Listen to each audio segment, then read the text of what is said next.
in the next hour, and you just asked him if it was cold. Well, I'm curious, I mean, it could be hotter than, HE double hockey sticks, but I think the question is, how cold is it? Not is it cold? That's the question. That is really the question you would ask.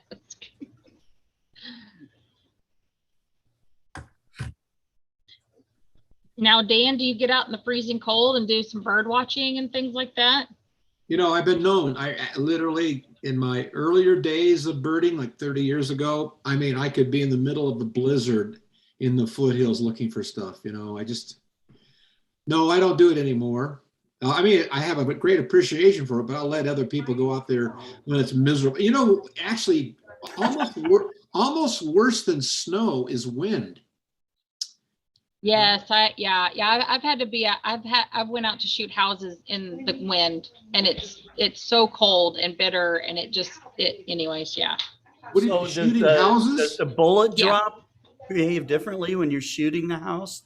Cold and windy? Yeah. It turns it the opposite direction. It doesn't go the direction you want to go. Boomerang, Yes. right? You gotta. Yeah. Have a bullet No, vest on or something.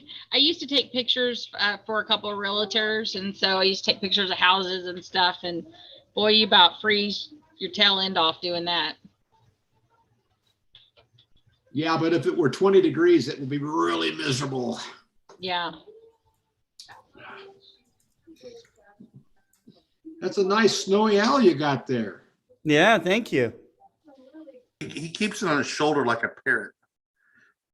Man, I call him Ralph. Birders down here, Owl. birders in Denver and places west and south would give anything to see one in the field. And Steve Malia says snow is always worse. It's worse up in Canada, Steve. It's really worse if you have somebody packing it and throwing it at you and you're not expecting it. It's true. And like if there's a rock in the snowball, that's worse. No, you put those in the freezers for summer days. That old chestnut. I think we might have snow right now. Really? Yeah, it's I mean, I wouldn't want it's 45. It's 45 degrees outside and about 30-mile-an-hour winds, and I can see the clouds coming in and dripping and dropping and whatever. I can't say I'm really excited about it because I still don't care for winter. So is this an early snow for you? Not really. It's snowed in September before also, so no, not necessarily.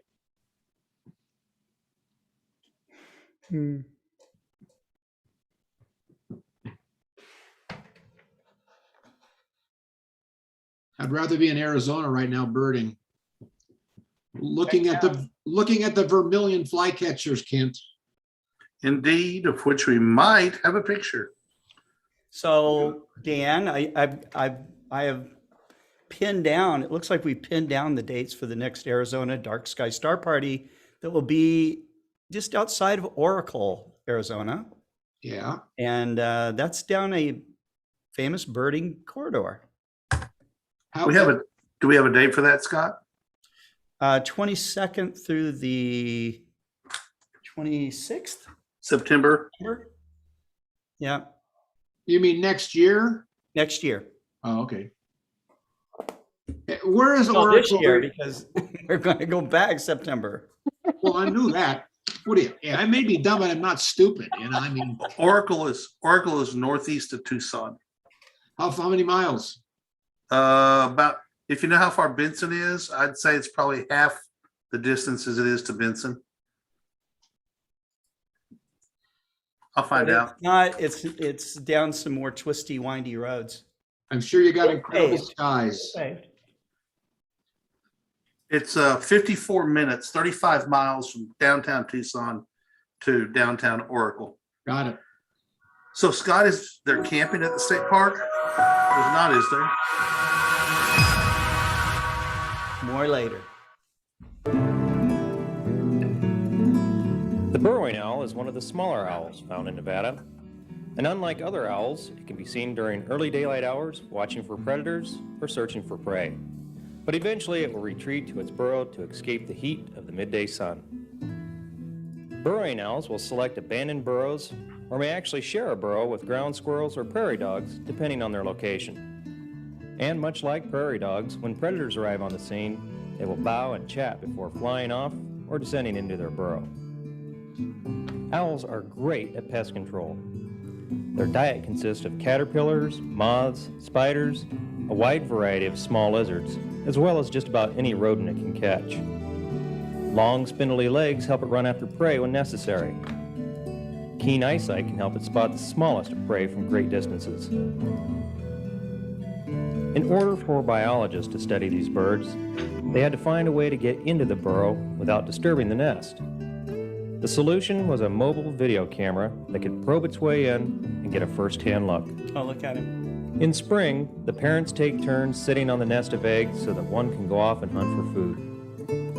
In only a matter of weeks, the fledglings have hatched and are waiting for the parents to return. Soon, the young are adult size and wait near the entrance for their next meal. Living underground has its disadvantages. Burrowing owls are very vulnerable to predators such as rattlesnakes. Because of this, burrowing owls may lay a second clutch of eggs if the first clutch is taken by predators.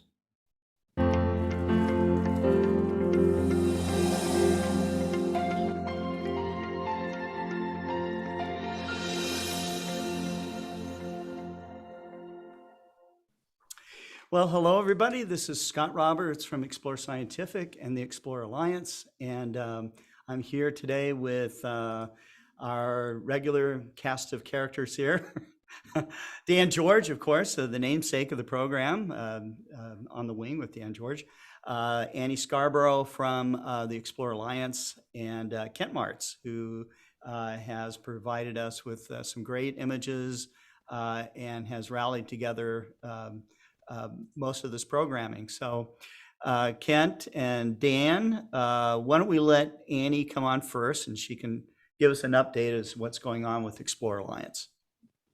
Hey guys, I just wanted to come on real fast and remind everybody about the astrophotography contest that is going to end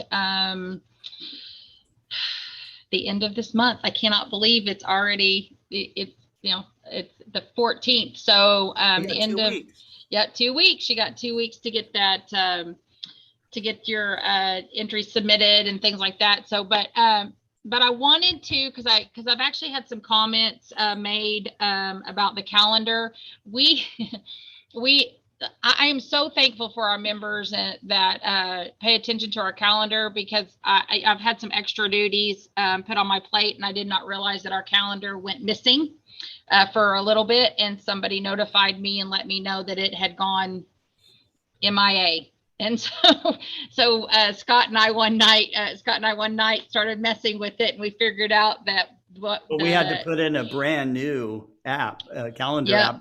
The reason why it was missing is that the app makers, the plugin that works on our website, I guess they just stopped doing it or went out of business or something. They didn't notify us, so boom, no calendar. That was kind of. It was quite interesting, because I was like, what just happened? And then we couldn't find it on the backside. So all the hard work that went into that was just gone. So so we've updated some things. And which calendar is this, Annie? Everybody. This is the Explore Alliance calendar. This is where you can go and find all of our events, all of our shows, anything that's happening with Explore Alliance is on there, or Explore Scientific, Explore Alliance, any of that stuff is on there. And so I'll put the link in there where they can go see it. So. Yeah. Well, I'm about to show it to everybody, because it has I'm actually kind of excited that this happened, because our new calendar is even better than the last one. And so, yeah, it's great. It's absolutely wonderful. So let me share this screen real fast with you guys. Okay. So obviously Explore Alliance live right here. So click it, give it a minute to load. And there it is. So we're gonna add some pictures to it to make it really fancy. This is actually Tyler's photo. He did this, so we dropped that in there for him. And what you'll do, the reason I'm gonna show you Tyler's is because because tomorrow is his show. So he is really gearing up and getting focus on astrophotography going. So we've added a couple of things to it. So if you click on it, you'll see his time. But this is a link. I don't know if you'll hear the sound or not, but this is a link to just a little tidbit of what his show is going to be like tomorrow, which is going to be on solar imaging. And so you can click that link and it'll go through. Obviously, Gary Palmer's going to be on there. And so you'll be able to see what his show is going to be on tomorrow. And it, of course, pops you out to that YouTube page. So I'm working on it. I'm trying to get it up and going. So just bear with me as time goes on and we'll get those updates made. I still got pictures to drop in. We obviously have an Astronomical League live event on Friday at 6.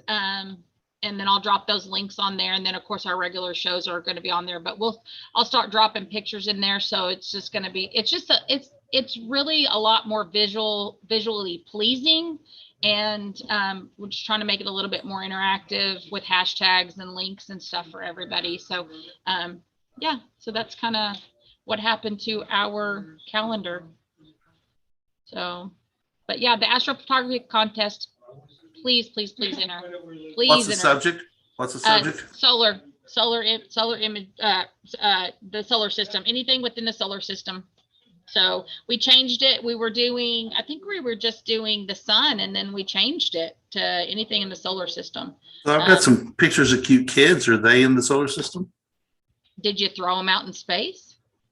They're in No, space but- right now. They're just kind of like, because of gravity, they're stuck to the, Oh, are they astronauts? Did you put them in astronaut suits? Did they go up with, who was it that William went up yesterday? Shatner. Yes, maybe they went up with William Shatner yesterday. I don't think so. No. He did Unless he had not. like, he had didn't- like packed in his jacket or something. Kent his did not spacesuit. like my joke. He did not. Dad Yeah. joke. I have Anyways. dad I- jokes. I like the memes where they said, wouldn't it be cool if they were landed, everybody was dressed up as Planet of the Apes people? And that would have been funny, but it would have been more funny if it was Charlton Really Heston funny who that was people- who was actually in Yeah. Planet of the Apes, not William Shatner, but still.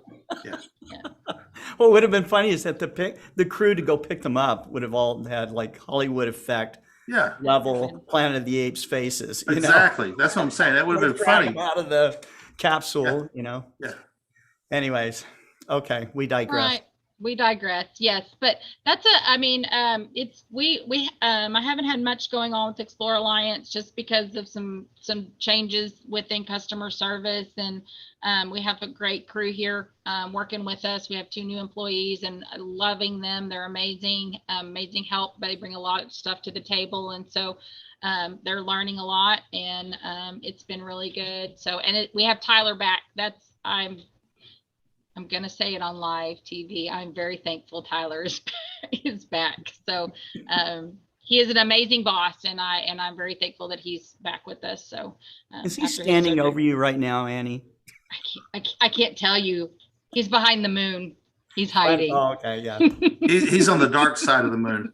right. Side of the dark Scowling side at of the you. moon. Yeah. We have a quite an interesting relationship. We're like brother and sister. If you ever come around and you hear us, we fight like brother and sister around here. But it's good. I love working here. It's really good. So, but yeah, so that's Explore Alliance stuff going on right now. So Thanks, Annie. yeah, Thank you. thank you. All right, we're going to turn it over to Kent and Dan.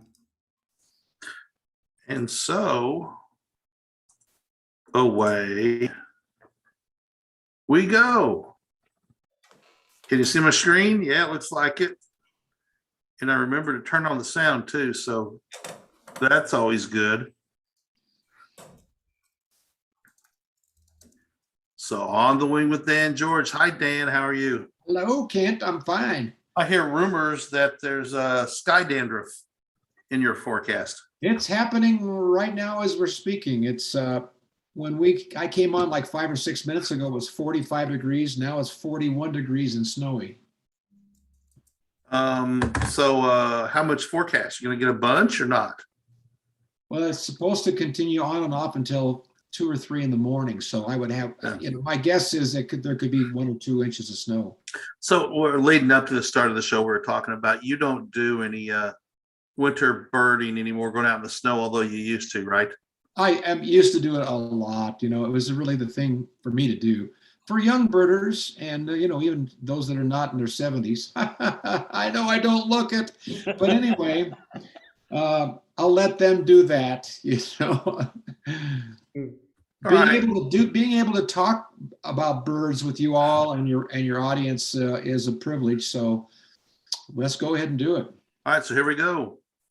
First, now these are reader submitted images. Carl Bernhardt, he has a reddish egret, and this is the non-breeding adult dark morph, and he took it at the Boca Chica wetland at Huntington Beach, California. Now, I searched and searched and searched to find sounds, and apparently this bird doesn't make any sounds other than maybe every once in a while, right? That's correct. Tell us about this bird. As you're talking about this reddish egret, in all my years of birding, I've done a lot of West Coast birding, and this is actually the West Coast, like around maybe south of San Francisco is where I saw my only view of a reddish egret. You have to go to their habitat or you'll never see them.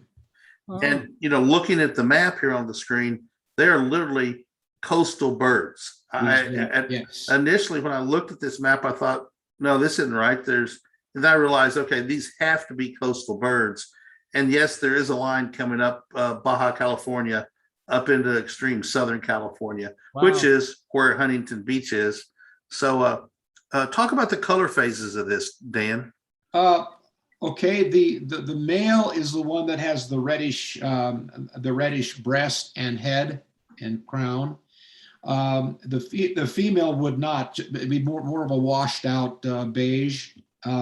These are 30 inches long from the tip of its beak to the tip of its toe. So it's not exactly a small bird, and you see it. It won't be as big as the great egret that a lot of people will see in ponds and places across the country. When they are in fact like 50 inches in length. This is 30 inches in length, and their wingspan is 46 inches. Pretty good sized bird. Big. I'm sitting here looking at the map, and I just now noticed this. Apparently, the reddish egrets also habitat Great Salt Lake. Yes. In Utah, interestingly enough. So obviously they may be migratory back and forth, but it may have its own separate population, but that's very isolated from the coast. But obviously some birds got there somehow. Oh, so, yeah. And of course, I'm looking at the range map here. As we've talked about, birds do not have borders. So wherever there's water, you're going to see egrets. But this particular bird is primarily just coastal Southern California and also down towards the East Coast as well. All right. So I'm going to mention something here. It is not Boca Chica wetlands. It is the Bolsa Chica wetlands. I've been there before on a birding event. If you go on their website, and I just posted it, they're accepting donations of funds to aid organizations involved in addressing the damages resulting from the Huntington Beach oil spill. So, how do you spell it? BOL? SA. SA? Okay, I must up. For sake of accuracy, stand by while I fix that on these slides. Give me a minute. BOL. Bolsa. SA. Yeah, Bolsa Chica. It's snowing like crazy outside now. What? I know. Who ever heard of snow in Colorado? And it goes with the territory, Scott. Kind of does. So you're gonna Okay. snowbird it out of there? At this time of year, since all the migratory birds have been gone for at least 3 or 4 weeks, we have crows and ravens and magpies. That's about it. That's it, huh? Yeah. Is that bad? I mean, Well, I think it's bad because I like the hummingbirds that they've been gone for three weeks now. I like colorful finches, and the only one I don't welcome is the house sparrow. which we've known about before. And speaking of which, Heath, who works there, has built a house sparrow trap or a sparrow trap. But something got into it and goobered it up that wasn't a bird, so he's stuck with trying to get it fixed back up. So all right, so let's move along. We were talking about the egret, and here's another egret, the snowy egret at Bolsa Chico wetland in Yeah. Huntington Beach, California. And it has a little, I don't know, a little fish of some nature in its Probably. mouth. Yeah. Some nature. What'd you say? I would, just some nature. Yeah. Yes. All right, so let's listen to it real quick.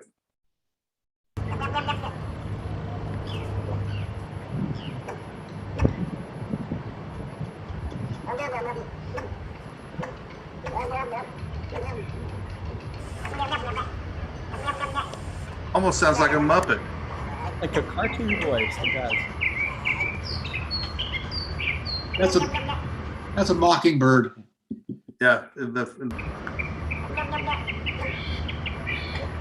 So it sounds almost like a Muppet voice or a cartoon voice. Tell us about the bird.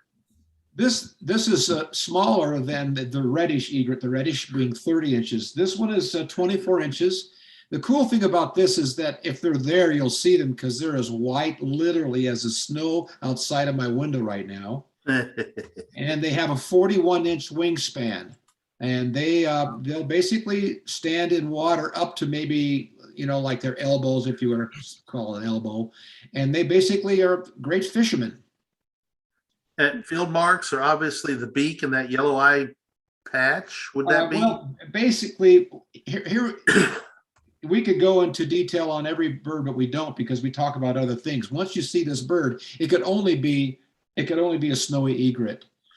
Now, there's for people that are looking at egrets, the cattle egret, which isn't by water, but you'll see them a lot of fields. I know in Arkansas, Missouri, Kansas, or whatever. They're kind of a washed out yellow, but they almost appear to be white, but they actually have different plumage. This one is definitely, it is a snowy egret, and there's nothing else that could be. And now, if you think about the great egret that we've talked about, they stand about 59 inches tall. I mean, those suckers are huge.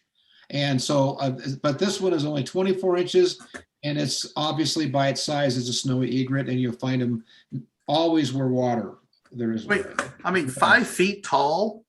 That's huge. By the way, I think that was 49 inches, not 59 inches. Well, still, okay, 4.5, 4 feet Yeah, tall. That's exactly. huge.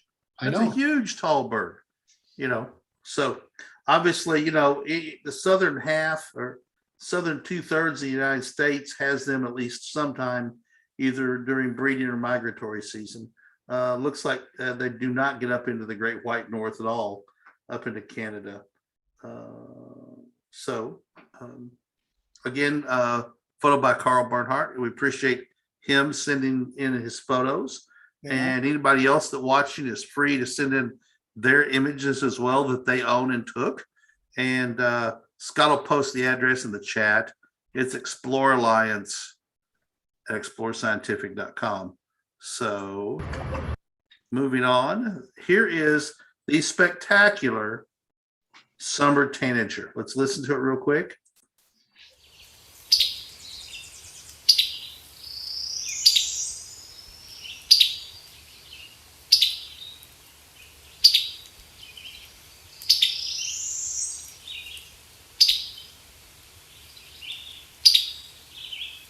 I like that one.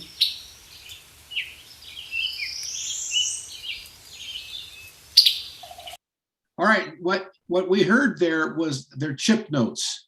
A lot of birds will have what's called chip notes, introductory notes. I'm glad you kept it going, Kent, because it finally got into a very melodious little call. It's a male. And but that chip note, if you're used to looking for tanagers and you hear that, you'll say, okay, one of the tanagers is up there. I'm not sure what it is. And then all of a sudden it brings that beautiful call. And so we heard that at the end there. There you go. It's a great sound. This bird is 7 3/4 inches long, so it's not a small bird at all. It's bigger than most of your finches and all of your finches actually. And it's basically rosy red all year long. And both the male and the female, these are not monomorphic. The male is the one that's rosy red, and the female is actually a dullish mustard color, not red at all. You know, and they have a fairly significant size beak too, a big heavy beak. They don't have a fine beak at all. I find it, you know, almost like a grosbeak's looking beak.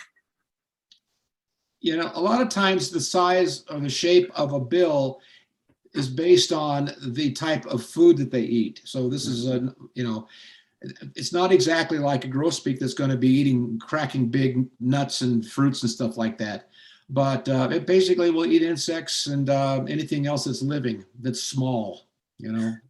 So this was taken at the Big Morongo Nature Preserve, which is a series of springs along the San Andreas Fault, from what Carl said.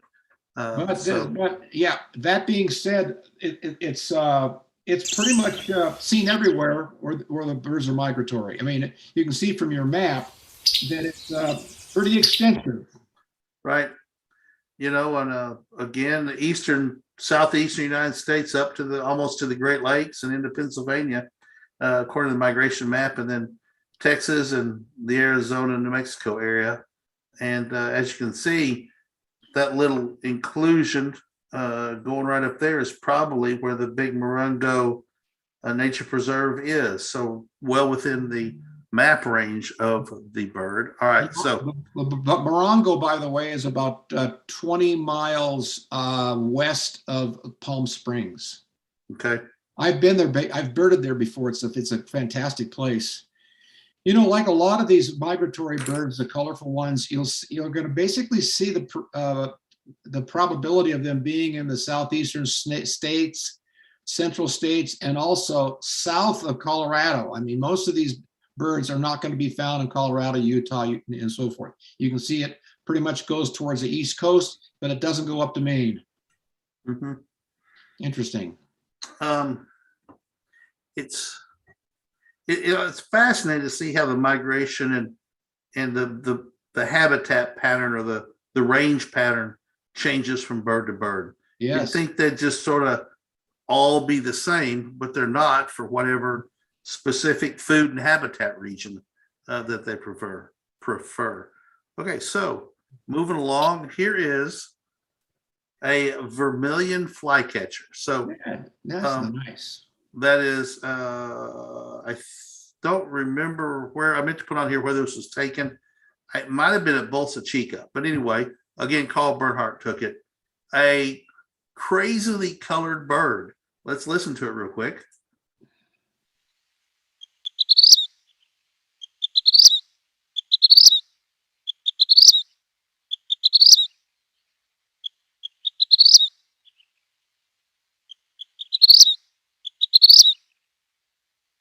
This is a very special bird. It as a flycatcher, all flycatchers have a similar kind of introduction and a little bit of a song. But the striking thing about this is the brilliant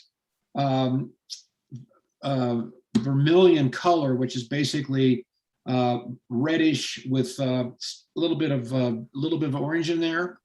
Okay, but it's the most unique bird because I don't think that there's another bird in North America that is the color of a vermilion.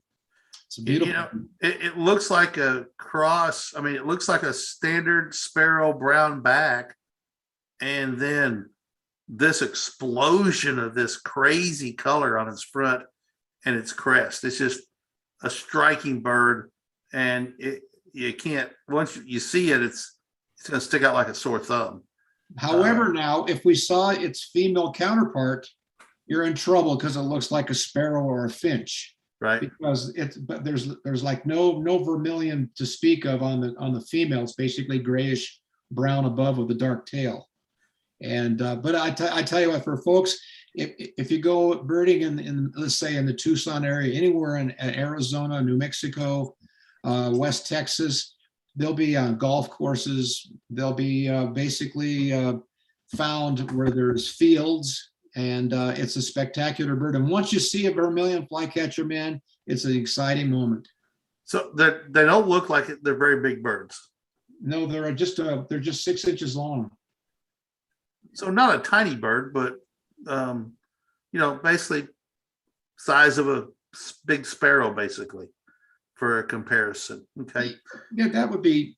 But now the shape of it is different than a sparrow, or finch. But it's a great creation God has given us to give us unique birds that are flycatchers that look different than sparrows. This is great. Yep.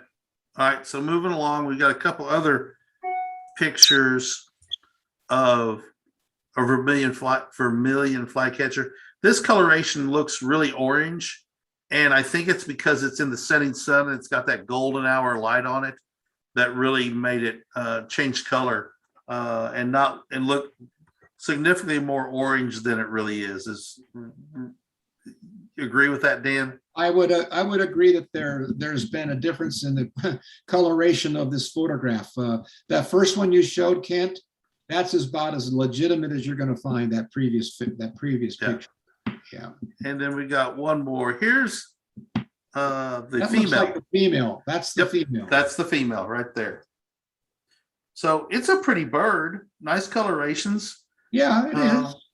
It's got a little bit of, what would you call it, dun, or maybe a very, very light orange yellow on its belly. We use the term buffy, BUFF. Buffy. Yeah, it's a buffy color. Yeah. It's a very pretty bird. It's totally but if anybody has a chance to see a vermilion flycatcher, check it out. It's awesome. Okay, so that's Carl's. Now we're going to move along to a different looking bird that looks like a cartoon bird shot by our friend Mike Wiesner. This is an American avocet. It's a non-breeding, immature, and we know we'll talk about what gender it is here in a minute. Here's the bird.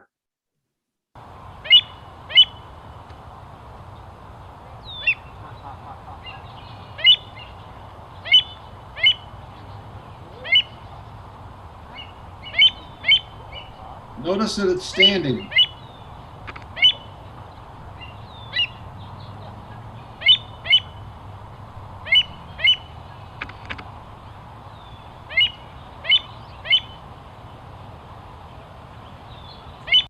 So the picture that we have on the video is a breeding male,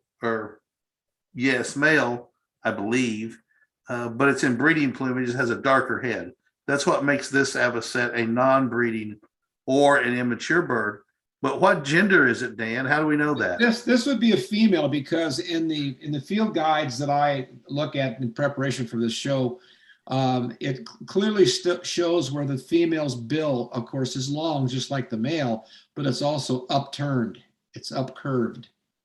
Why nature does that, I don't know. But the male is 18 inches long. They're not a small bird at all, and they're always in water. When you showed this first picture, I thought that's a weird picture of an avocet, because they're always standing in, let's say, 4 to 5 inches of water and looking for little, crustaceans and fish and stuff like that.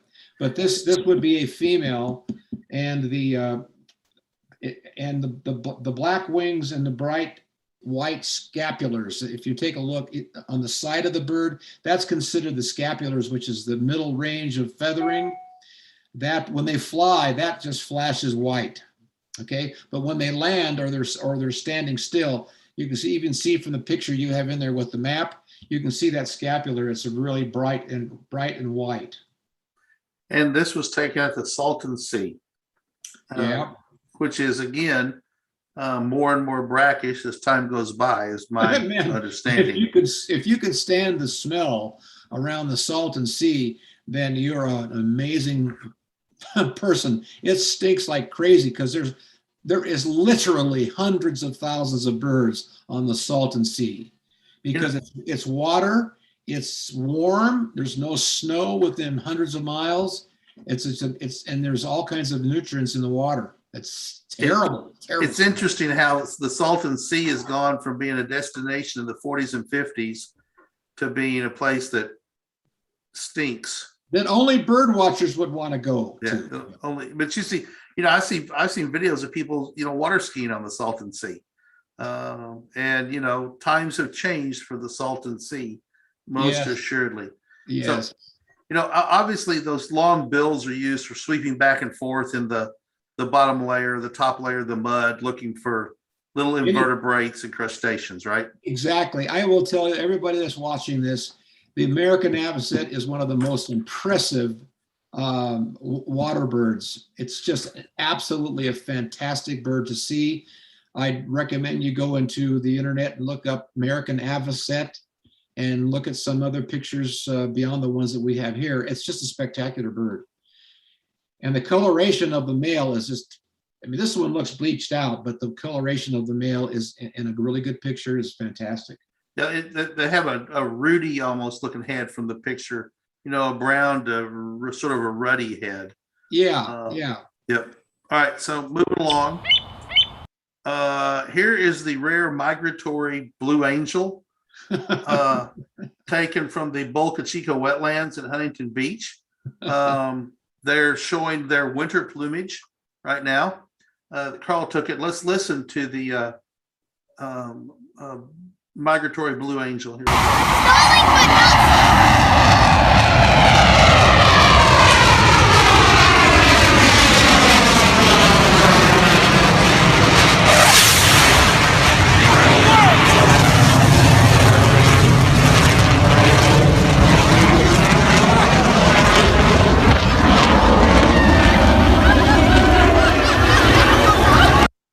Clearly, those people were thrilled beyond belief to see those migratory blue angels in their winter home in Southern California.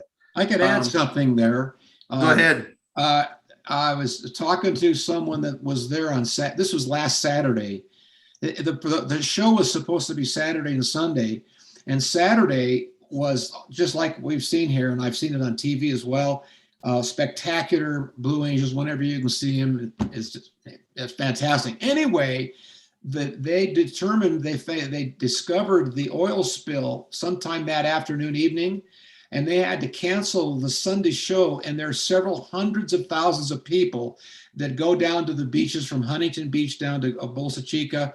And it's a sad thing that these oil spills are just the worst thing. But California is known for having just the worst oil spills. I've seen the Blue Angels down at Pensacola, and and on the Gulf Coast, and if you ever get a chance to go see them, it is just astounding the precision flying they perform. And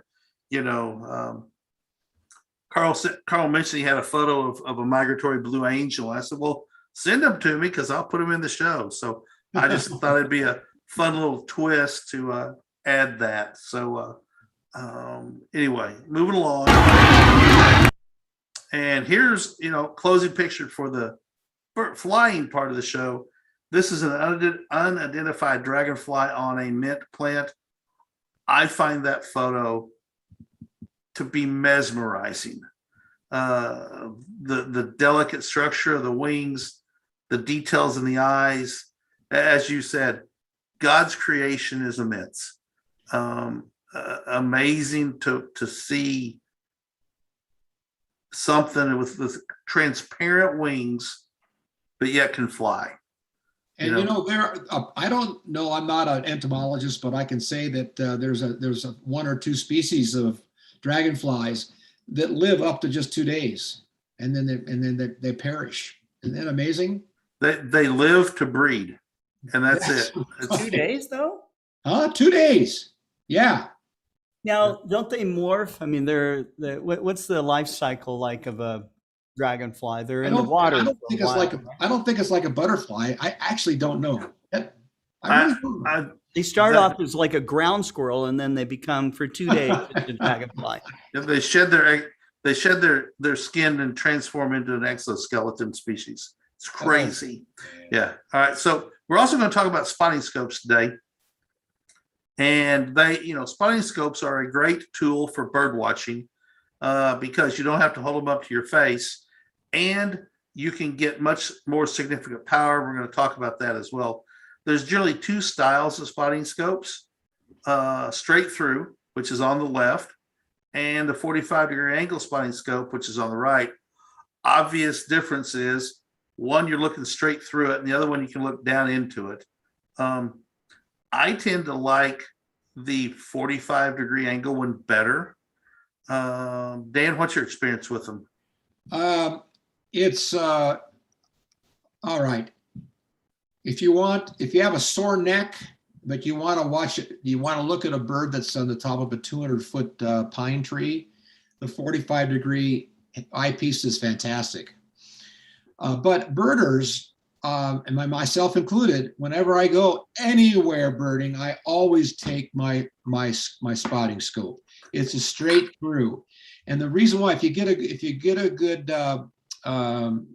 what do they call it, a fluid head tripod, so you can follow the birds in flight. That is why I and the majority of experienced bird watchers will always take their scope with them, and they're almost always straight. Because if you want to watch a bird that's flying and they're not exactly just fluffing out there, they're moving by, you're going to have to be able to follow them. It's almost, for me, almost impossible to follow a bird in flight with a 45-degree eyepiece. Okay. That's just Dan George's opinion, but I think most birders would probably love to have at least either one because they're spectacular. And also, if you have, along with a good spotting scope, like a lot of these that you have in your market right there, you also have to have a tripod. And so if you're out birding, you're not using a tabletop tripod. You're actually carrying one, and if it almost would have to have a fluid head on it so that you can follow birds in flight. So there's all sorts of numbers, just like binoculars. There's lots of numbers involved. What do all those numbers mean? So here we go.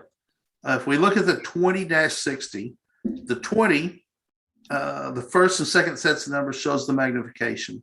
The dash indicates it's a zoom. So it goes from 20 power or 20x to 60 power. So it has an eyepiece that you can turn and is a zoom lens, right? Yes. So the other half of the equation, the X60, the X doesn't mean power, it means by, if you will. So this is a 20-60 zoom by 60 millimeter diameter objective. So the second number is the size of the diameter of the objective. So if we go back here, we'll see there's 60, 80, 8500. There's others as well. So let's talk about what the impact of that by 60 and by 80 means. Okay. So this spotting scope's objective has a surface area of 4.372 inches. So pi r squared, a little bit of math. So it has 4.37 square inches of surface area. We can go to the 80, which is only 20 millimeters. It doesn't seem like it was very much, but it has a surface area of 7.781. So the 80 millimeter objective provides 3/4 more light than the 60 millimeter objective.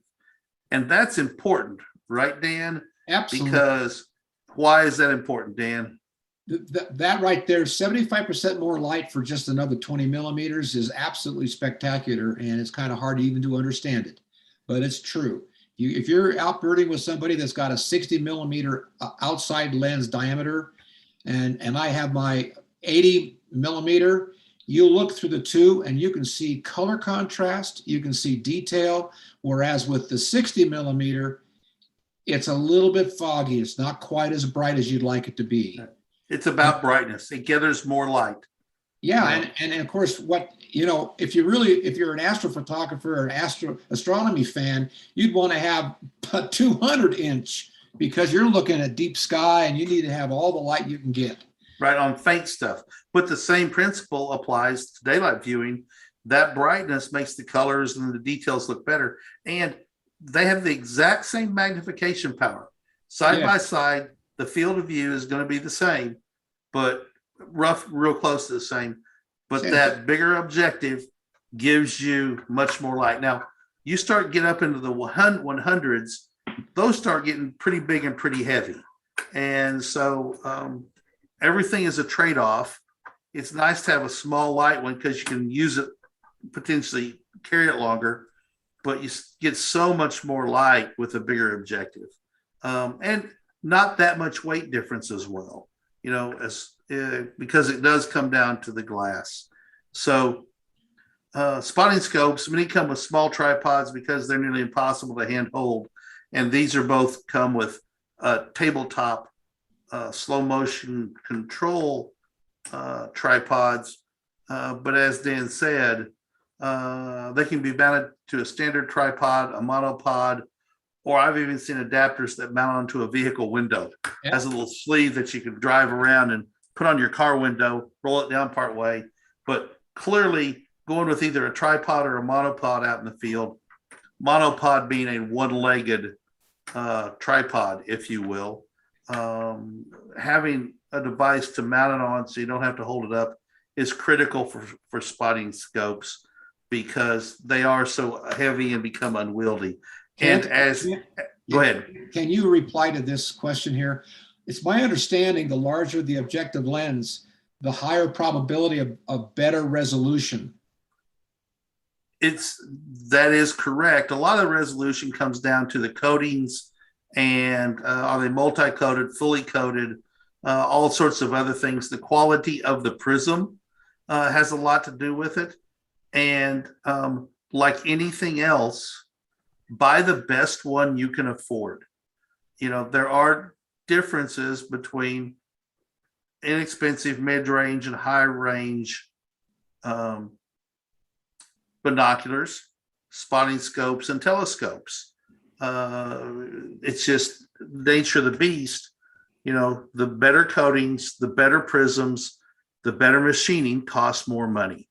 And, having better glass and more objective is going to give you more resolving power at the eyepiece, whether it's your Mark I eyeball or a camera of some nature attached to the device as well. So if you're going to use a monopod, a spotting scope, you're really out in the field, tripod or a monopod. I grew up using a monopod on a camera, shooting sports at night. Very easy, very portable, but you do have to hold them up. Whereas a tripod, if you're out on water, you can set the thing up and then swing it to where you want it to go and it will stand up on its own. So there's advantages and disadvantages. You're real portable and real quick with a monopod, but a tripod for a day afield is probably going to be better long-term. And as Dan said, a fluid head makes all the difference in the world of being able to follow and move things as well. So, Dan, do you use a spotting scope more than you use binoculars? No. However, I would be a total fool if I went out birding and I didn't have my spotting scope with me. Because even I have been in Texas, like High Island, like in May, where the migration of warblers is unbelievable. You can follow a warbler, which is like a little chickadee. They're just moving around. You can follow them from branch to branch to branch to branch with a good tripod and a good scope, and you're getting better views than anybody else with the best binoculars in the world. Because you got bigger objectives, bigger objectives, right?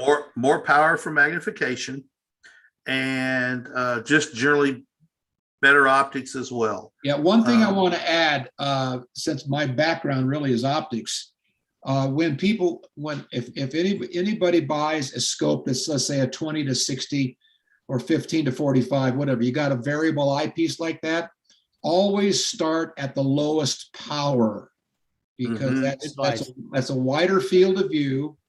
And if, like, for example, if you get a 20 to 80 by 80 and you put that sucker up, well, no, 20 to 60 by 80, you go up to 60 power, heck, you're not even going to be able to look at the side of your house.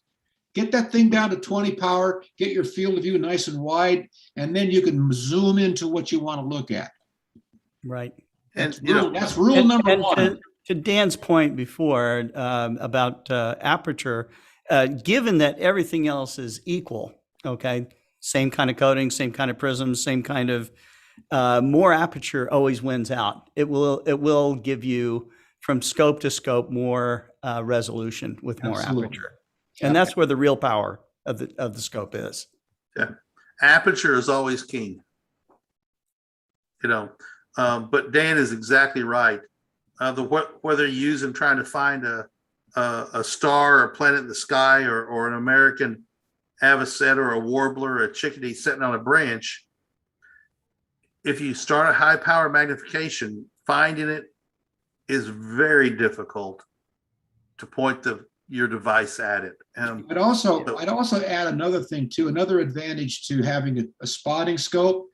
If for people that are living on the coasts, and the lucky people that can, I just moved away from the smog and all the junk that I had in LA 30 years ago. But anyway, if you're going to go out and look at waterfowl on the coast or whatever, or you're going to look at ducks in migration when they're on a lake or whatever, having a spotting scope is 100% more essential than it is a good pair of binoculars, because you want to be able to see the detail. They're going to be sitting out there eating. If you can zoom into 50 power, man, you're going to have a fantastic party watching that bird. Right. All right. So that's the end of the show for the day. We're right at an hour. Staying with the theme. So get out there, take some pictures. Next week's show is going to be setting up some seasonal sort of shots from Sheldon Fawarski. He does things like puts out pumpkins for Halloween and Christmas decorations, and on his railing, and birds come up and feed next to him. He's got some really cute shots, and that's what we're going to look at next week. So Can I add one thing? sure. Forgive me, because I know Scott and I and you as well. We all know Sheldon. There's no one finer at taking photos of wildlife and birds than Sheldon. I know there's a lot of people that can do it, but what Kent's going to show next week will be some pictures that you will not believe how fantastic they really are. It'll be a Right. great show. Yep. And he's using a telescope for his work. He's telescopes, not a camera lens, which presents its own unique challenges. But he sets up conditions, as we've talked about early on the show. He sets up conditions and focuses where he knows the birds are going to be, and then patiently waits there to take with the camera there focused and ready to go, and then takes his pictures. He's not out, opportunistically shooting whatever presents itself. He's setting the stage to create the image that he sees and knows is going to happen. Much like these wildlife film documentaries you see, those people have the patience to follow along and wait for the shots they want, but they make their shots by setting up in the right place at the right time as well. So 100%. all right. So, Dan, good to see you. Good to have you on the show again. Thank you. We will have some birds next week. Again, love seeing reader submissions from around the country and around the globe, frankly. Pekka has sent some bird pictures he's taken from Stockholm, Sweden, and I'm working on those to verify what they are and get some information. It's easy to find Birds of North America books, but I don't have a Birds of Sweden book. And so having to do a little bit more research on those. You can go Or- buy birds of Europe and you'd have all the birds from Norway, Sweden, and all those. Yeah, places. yeah. I may have to order one to have that at my disposal. But anyway, fun show. Hope everybody likes seeing those migratory blue angels. In their winter home. That We was do have comments. We do. Oh, have about the comments. show. Yes, yes. Had a nice audience today. People watching around the world, including Pekka out there, as well as you just mentioned. Steve Malia was watching from up in Canada. Steve is the owner of Ontario Telescope, and so it's nice to have him watch. Martin Eastburn is on. Mike Wiesner. Mike Wiesner and I are working on the Arizona Dark Sky Star Party that we mentioned a little bit earlier in the program before we actually went on. Harold Locke, he says, tweet, tweet, craw, craw. Hello, all from beautiful San Diego, California. howdy. Howdy. That's right. Jeff Wise was watching. Harold Locke says, good to see Dan George is in the house. Pekka Hautala said, the bird photography was way more advanced than I thought. You don't have a second to think when it's, or the time is too short. Let's see. He's got one really cool picture Yeah? of birds. Only one? He has a mesh bag with seed and stuff in it, and he's got one really cool picture. I look forward to showing everybody in That's our cool. next show, Right. next reader submissions. Beatrice Hines is watching. Senthil Nagapan says hello. Beatrice liked Annie's beautiful moon background image. That actually isn't mine. I need to, that is It's not Heath. yours? Heath took that photo, and I got in trouble with the teacher and I had to move desks. So I took over Heath's Oh, yeah. I computer. remember Heath was Yeah. working on that image for a long time because it's a mosaicked image. Yep. So he Yeah. took, all these Yeah, different that's it. fields and stitched it together and everything. So it's quite an effort. Yep. Let's see. Harold Locke. He was mentioning he had never seen the the red-headed heron? Is that what we were showing? Reddish egret. Reddish egret. Reddish egret. Okay, there you go. Said he never saw one of those, just the white ones. Yeah, apparently pretty rare. Let's see.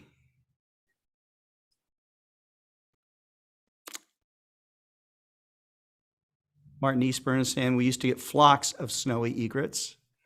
And he goes on to say they're here. Snowy egrets here were something else, hunting for frogs and crayfish in the field.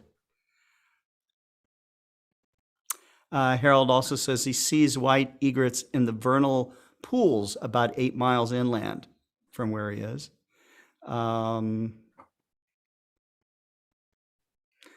Egon Reich. Jane, that's his significant other. Jane loves hummingbirds. She has awesome feeders here at home, and I had a pet parrot for about 30 years. And I forgot to trim his flight feathers, and now he's gone. Oh no. Yeah, that's right, Egon. That's what birds do. That's oh boy, talk about man. Wild parrots are really noisy, very Boisterous. Yes. I was in Chile for an eclipse, and where we were staying down the mountain, they had hundreds of parrots flying from tree to tree, and man, they just made quite a racket. Gigantic But they're flocks, beautiful aren't in the they? sky. Aren't they gigantic flocks, right? They're a big Yeah. flock bird. Oh yeah. And apparently a very smart bird. So, let's see what else. When we were talking about dragonflies, Steve, who is formerly known as Book Davies, says They live below the water as a nymph and then crawl up a cattail and kind of split out like a cicada. They dry out and ta-da, dragonfly. Oh. Yeah, yeah.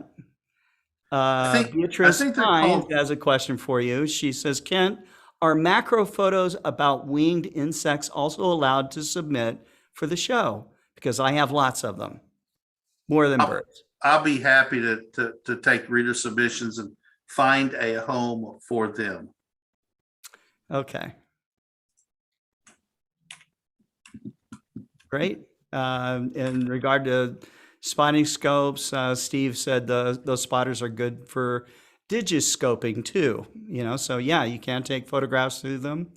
When you see the photographs tomorrow, you're going to see some spectacular images of birds done through a short focal length refractor. as well. Next week, Yep. not tomorrow. Next week, right? I'm already thinking, the show's tomorrow. That's Scott Roberts. Yeah, I'm ahead thinking- of myself as usual. So, Thinking way ahead. mm-hmm. You gotta get up real early in the morning and drink your coffee and eat your Wheaties to keep up with Scott Roberts. That's my problem. I've stopped eating Wheaties. I don't know why. Let's see. Have you started the Bella Vista retirement community just north of here? Yeah. People up there, the older retirees, say the breakfast of champions is Scotch and oat bran. That would be. Do they pour the scotch over the oat bran? Absolutely. Ah, got it. Just don't strike a match. Lubo in China wanted to ask, what mount would you recommend for astrophotography? Lubo, join us tomorrow. We're going to have our show focus on astrophotography. That's a great question to ask. But of course, Explore Scientific has a model we think you're going to like. Look at the iExos 100. You can dive into it further tomorrow, and you'll be on with fellow astrophotographers, and maybe they'll have their own recommendations because there's other things out there as well. Jeff Weiss says, I remember when I lived in Santa Cruz, there was a flock of parrots. They had escaped from their owners, beautiful birds and so colorful. Yeah, that was true down in San Diego as well. Lots of escaped parrots. Well, I think that is it. We had a Carol global. Bach says he saw some in Escondido as well. So We had a global audience today, Europe to China. yes, Absolutely, that's cool. yep, Tariq wasn't on. yeah. Tariq wasn't on. Yeah, sometimes he's sleeping. Tariq is very interested in astrophotography. He's constantly asking about what's the best combinations, what's the best scope for planetary, et cetera. So he's still finding his way, but he's got great equipment already. So it's just a matter of getting at it. So just like birding, you gotta do it and do it often, and you'll get good. So, well, thank you, Dan. Thank you, Ken. Thank you, Annie. And thank you to the audience. And we will see you tomorrow with Focus on Astrophotography. Hi, everybody.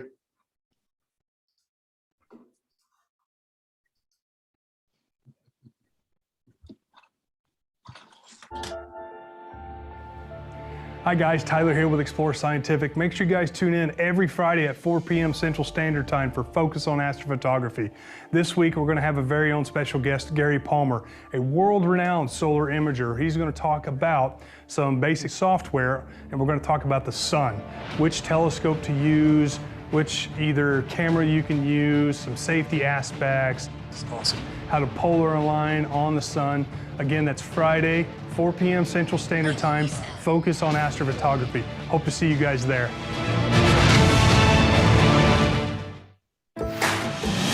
Alpen Wings 8x42 binoculars are designed with versatility in mind.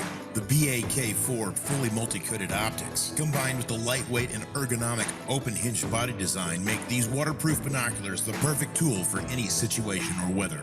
Armored and purged, these binoculars are tough enough to last against any minor bumps and dings and will never suffer from internal fogging. With the long eye relief and twist-up eye cups, the Alpen Wings 8x42 binoculars are the perfect tool for any adventure.